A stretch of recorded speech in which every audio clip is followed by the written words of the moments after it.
Shalom, Jemaat GSKI Betani seluruh Surabaya.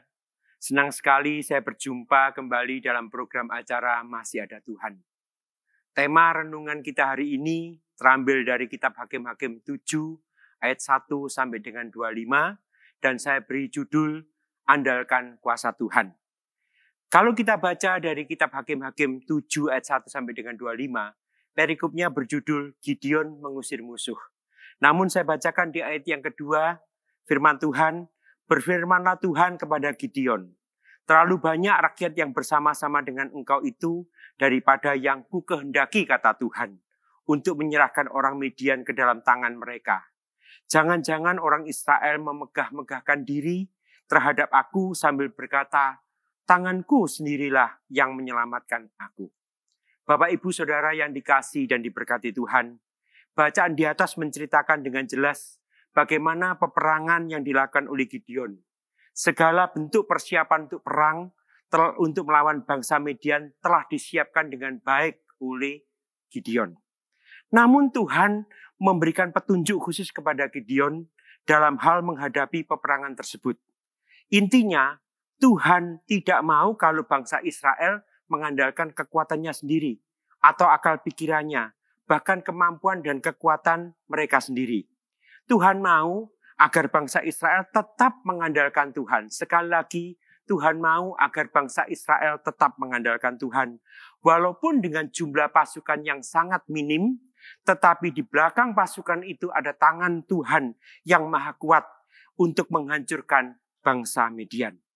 Bapak, Ibu, Saudara yang dikasihi dan diberkati Tuhan, kita dapat mempelajari bagaimana karya Tuhan yang luar biasa sampai orang Israel memperoleh kemenangan. Gideon yang telah mengumpulkan pasukan terbaiknya sejumlah 32.000 orang, namun diseleksi oleh Tuhan menjadi 10.000 orang. Dan sekali lagi Tuhan menseleksi lagi dari jumlah pasukan itu menjadi 300 orang. Saya bacakan di kitab Hakim-Hakim 7 ayat yang ke-5b, firman Tuhan tertulis demikian. Barang siapa yang menghirup air dengan lidahnya seperti anjing menjilat, haruslah kau kumpulkan tersendiri. Demikian juga semua orang yang berlutut untuk minum. Ayat 6, jumlah orang yang menghirup dengan membawa tangannya ke mulutnya ada 300 orang, tetapi yang lain dari rakyat itu semuanya berlutut minum air. Petunjuk dari Tuhan ini langsung dikerjakan oleh Gideon. Dengan cara-cara yang menurut pikiran manusia, apa yang dilakukan oleh orang-orang pilihan yang sudah diseleksi oleh Tuhan ini tidak lazim, tidak wajar, atau bahkan tidak masuk akal. Tetapi dalam hal ini Tuhan ingin menunjukkan bagaimana campur tangan Tuhan yang heran dan luar biasa, sehingga Gideon dan bangsa Israel dapat mengalahkan bangsa Midian dan memperoleh kemenangan yang gilang gemilang. Bapak, Ibu, Saudara yang dikasihi dan diberkati Tuhan, sebagai orang-orang percaya atau anak-anak Tuhan, saat ini tanpa kita sadari juga mengalami peperangan akan masalah atau persoalan yang menghimpit kita. Bahkan secara akal pikiran manusia tidak mungkin kita dapat menang karena secara global keadaan dunia bukan bertambah baik tapi bertambah jahat. Namun Tuhan sendiri yang sudah memberi petunjuk pada Gideon, hari ini juga memberi petunjuk buat setiap kita agar kita memperoleh kemenangan seperti yang dialami oleh Gideon.